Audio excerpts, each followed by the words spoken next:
राधे राधे, हरे कृष्णा। मैं हूं आपके साथ प्रियंका तिवारी और स्वागत करती हूं आप सभी का आज के इस नए वीडियो में। आज हम बात करने वाले हैं साल 2023 में किन महीनों में किन तारीखों को सोमवती अमावस्या पड़ रही है और क्या कुछ खास नियम होते हैं सोमवती अमावस्या के, पूजा विधि कैसे करनी होती है और कुछ खास उपाय बताऊंगी जो कि सुहागन महिलाओं को अपनी सौभाग्य रक्षा के लिए ज़रूर करना चाहिए। और कुछ खास ऐसी बातें हैं जो कि सुहागन को नहीं करनी चाहिए अमावस्या के दिन, वो भी हम बात करेंगे क्योंकि बहुत महत्वपूर्ण दिन होता है। तो सुहागिनों को जो है अपनी पति की लंबी आयु के लिए उन बातों का ध्यान रखना चाहिए। तो बनी रहेगा इस वीडियो में लास्ट तक ताकि आपकी जानकारी अधूरी ना रहे। तो साल 2023 में पहली सोमवती अमावस्या जो है वो फरवरी में पड़ रही है। 20 फरवरी को जो है पहली सोमवती अमावस्या है। वहीं दूसरी सोमवती अमावस्या जो है 13 नवंबर को पड़ रही है। ठीक है, अब हम बात कर लेते हैं नियमों के बारे में, पूजा विधि के बारे में। तो सोमवती अमावस्या के दिन पीपल के वृक्ष या फिर तुलसी जी की 108 परिक्रमा करने का बहुत बड़ा पुण्य महत्व कहा गया है। कई लोग व्रत के साथ जो है परिक्रमा करते हैं, कई लोग बिना व्रत के साथ ही जो है फेरी लगाते हैं चीज़ों की। अच्छा, चीज़ों के साथ फेरी क्यों लगाई जाती है, जैसे कि 108 बिंदी, सिंदूर, ऐसे? क्योंकि सोमवती अमावस्या के दिन दान का बहुत बड़ा पुण्य कहा गया है और पीपल के वृक्ष के नीचे अगर आप दान करते हैं तो इसका कई गुना, 100 गुना जो है ज़्यादा फल होकर के आपको मिलता है। तो दान का महत्व है तो चीज़ें हमने की, और परिक्रमा का महत्व है तो परिक्रमा के साथ जो है हम दान कर लेते हैं तो गिनती भी परिक्रमा की हो जाती है और चीज़ें पीपल के वृक्ष के नीचे दान भी करते हैं तो मतलब पुण्य ही पुण्य है। ठीक है, सौभाग्य की सामग्री अगर आप जो है फेरी लगा करके फिर दान करते हैं, क्योंकि सौभाग्य की सामग्री दान करने से पति की आयु लंबी होती है। इस तरह से बहुत बड़ा महत्व होता है सोमवती अमावस्या का। तो इन बातों का ध्यान रखें कि घर लाकर नहीं बल्कि वहीं पर पीपल के वृक्ष के पास ही अगर आप दान करें तो बहुत अच्छा है। तुलसी जी की परिक्रमा का कई लोग जो है विकल्प अपना लेते हैं, लेकिन यहाँ पे ध्यान देने का महत्व ये है कि पीपल के वृक्ष का ही जो है ज़्यादा पुण्य महत्व बताया गया है। अब तुलसी जी की परिक्रमा क्यों करते हैं लोग? क्योंकि तुलसी जी की जड़ में जो है भगवान विष्णु का वास माना जाता है और इस सोमवती अमावस्या में जो है भगवान श्री हरि विष्णु का ही पूजन किया जाता है, पीपल के वृक्ष के पास भी और तुलसी जी के पास भी।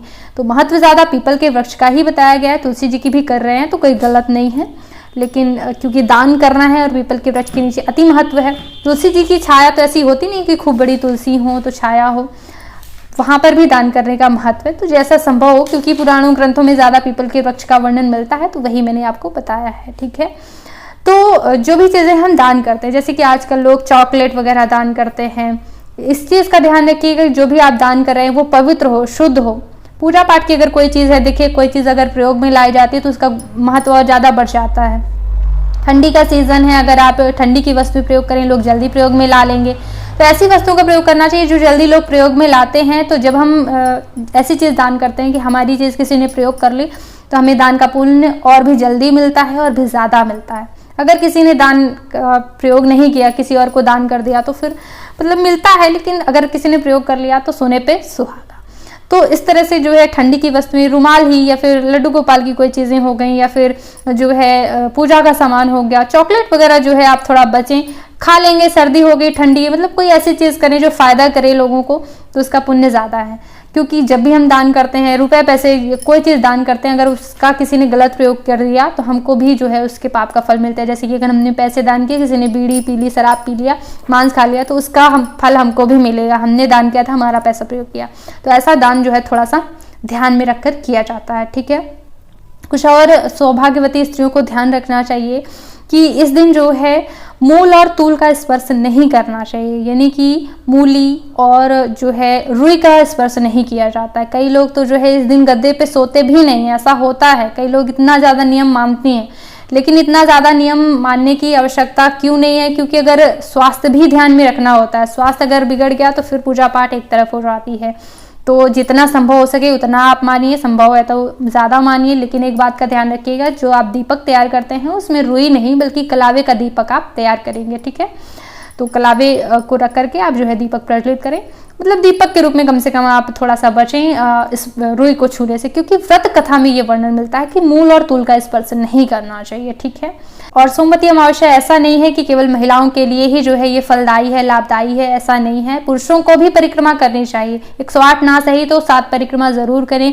यह परिक्रमा या फिर पीपल के वृक्ष की पूजा पितरों के लिए भी बहुत ज़्यादा जो है फलदायी बताई गई है।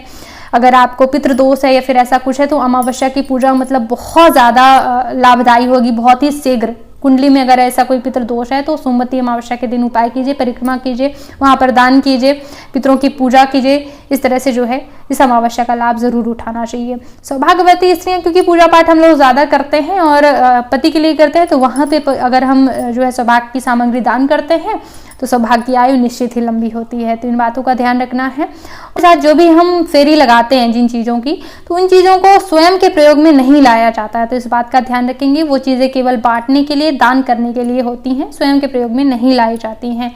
सुबह जो है ब्रह्म मुहूर्त में उठ करके स्नान करना चाहिए जल्दी। कई लोग व्रत करते हैं, तो जैसा जिसके क्षेत्र में होता है आप वैसा कर सकते हैं। मुख्य परिक्रमा और दान का महत्व है, ठीक है।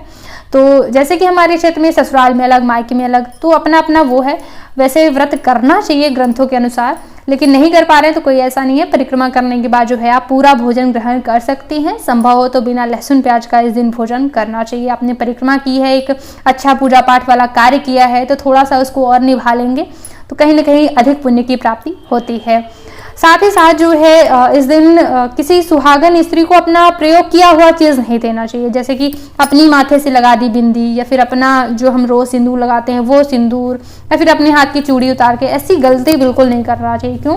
क्योंकि व्रत कथा में जो है सोमा ने अपना सुहाग दिया था किसी को, तो उसका सौभाग्य जो है लंबा हो गया था, उसकी सुहाग की आयु लंबी हो गई थी। तो जैसे कि आपने देखा होगा कि गौरी माता से हम सुहाग कैसे लेते हैं, उनको लगाते हैं, फिर वही जूठा सिंदूर हम लगा लेते हैं। तो अपनी जूठी चीज किसी को नहीं देनी चाहिए। नया दान करने का पुण्य है, लेकिन पुराना आप पहना हुआ देंगे तो इसको सुहाग देना कहते हैं, ठीक है। तो सुहागन स्त्री अपनी प्रयोग की हुई सुहाग की चीज नहीं देगी, इस दिन ध्यान रखेंगे। वैसे भी नहीं देना चाहिए, इस दिन तो बिल्कुल भी ना दें, ठीक है। दान करें, अच्छी नई वस्तुओं का दान करें। इन बातों का ध्यान रखते हुए जो है आपको सोमवती अमावस्या के दिन फेरी लगाना चाहिए। अगर आप पहली बार लगाना चाहती हैं तो माघ का महीना बहुत अति पवित्र माना जाता है अगर उसमें सोमवती अमावस्या आ रही है। नहीं तो आप किसी भी महीने से कर सकते हैं। पहली बार जो है धान और पान की फेरी लगाई जाती है। फिर जो है जब आप अगली बार देते हैं तो किसी भी सौभाग्य सामग्री की जो है आप परिक्रमा लगा सकते हैं। धान और पान की परिक्रमा कैसे लगाई जाती है कि पान के ऊपर कुछ धान के दाने जो है रख करके और फिर परिक्रमा लगाई जाती है। इस तरह से लगाना है।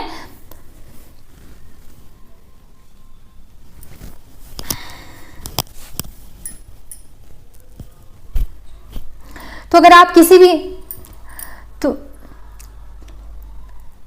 एक खास उपाय भी बता देती हूँ। अगर आप किसी भी चीज़ की फेरी लगा रहे हैं, जैसे कि खाने की वस्तु की या फिर ठंडी की किसी भी चीज़ की, तो उसके साथ आप सौभाग्य की सामग्री भी जरूर वहाँ पे गौरी माता को चढ़ाइए। गौरी गणेश का पूजन भी जरूर होता है कलश की स्थापना के साथ, तो वहाँ पे गौरी माता को सुहाग की सामग्री जरूर चढ़ाइएगा। और चढ़ाने के बाद जब आप आते हैं घर तो उसको जो है जैसे प्रणाम करके सबको विदा कर देते हैं गौरी गणेश को, तो उठा करके जो है वो सौभाग्य की सामग्री किसी सुहागन को जरूर दान कर दीजिएगा, ठीक है। फेरी भले ही आप किसी और चीज की लगाएं, लेकिन सुहाग सामग्री को चढ़ा दी और फिर जो है ब्राह्मणी को दान कर दिया या फिर वही कोई सुहागन उन्हें दान कर दिया, तो ये अच्छा होता है, ठीक है। आपके पति की आयु लंबी होती है सौभाग्य की सामग्री दान करने। तो ये खास उपाय जो है आप कर सकती हैं। खास बात बता देती हूँ कि नाम जप जरूर कीजिएगा। विष्णु जी का जो है ये दिन होता है सोमवती अमावस्या के दिन, उन्हीं की पूजा की जाती है, या फिर तुलसी जी की। तो ओम तुलसी भगवती दिव्य नमः या फिर जो है ओम विष्णवे नमः का आप जप कर सकते हैं। जो भी आप राम जी कृष्ण जी को मानते हैं तो उनका आप जो है ध्यान जरूर करें। राधे कृष्ण राधे श्याम नाम जप जरूर करते रहें। अगर आप भूखे नहीं भी हैं, नाम जब आपने कर लिया तो इसका कई गुना जो है फल आपको मिलता है, ठीक है। आपके जो है आपने पूजा पाठ किया उसका महत्व कई गुना ज्यादा बढ़ जाता है। जो भी पूजा पाठ में गलतियां हो जाती हैं उनकी पूर्ति हो जाती है, वो गलतियां माफ कर देते हैं भगवान। पूजा करते समय क्षमा याचना तो करनी ही है, साथ ही साथ नाम जप जरूर करना है अपनी संपूर्ण कार्यों की सफलता के लिए। उम्मीद करते हैं वीडियो उपयोगी रहा होगा। अगर कोई प्रश्न है तो आप पूछ सकती हैं पूजा पाठ, धर्म, रिश्तों में सामंजस्य से लेकर, और कमेंट करते हैं तो मैं उन कमेंट्स पे गौर करती हूँ, उन पे वीडियो उपलब्ध कराने की कोशिश करती हूँ। तो कमेंट जरूर कीजिएगा, अपने इष्ट देव का नाम लिखिएगा। के लिए इस वीडियो को देखने के लिए बहुत बहुत धन्यवाद। राधे राधे, हरे कृष्णा।